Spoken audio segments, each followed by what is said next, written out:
Nous sommes des mollusques. Notre bec est cornu. Notre truc, c'est la propulsion. Nous sommes les seiches et calmars.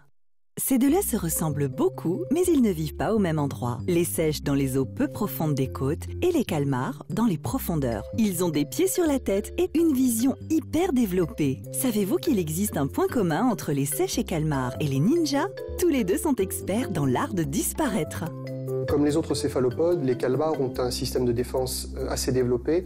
Basé d'une part sur leur mode de locomotion, ils sont capables d'utiliser leur siphon comme une sorte d'appareil à réaction. Donc ils projettent l'eau et vont être capables de se projeter à grande vitesse sous l'eau. Ils ont également une poche à encre, la plupart des espèces, qui leur permet en cas de danger de rejeter un nuage qui va aveugler l'assaillant.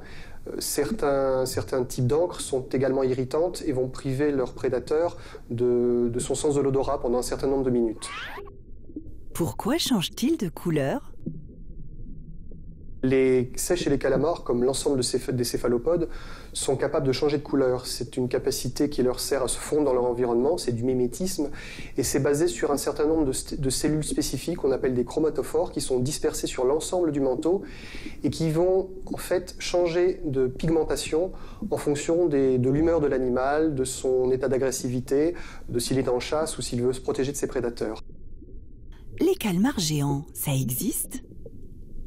Chez les calmars, on a des gammes de tailles très variées, d'individus de quelques dizaines de centimètres jusqu'à plusieurs mètres.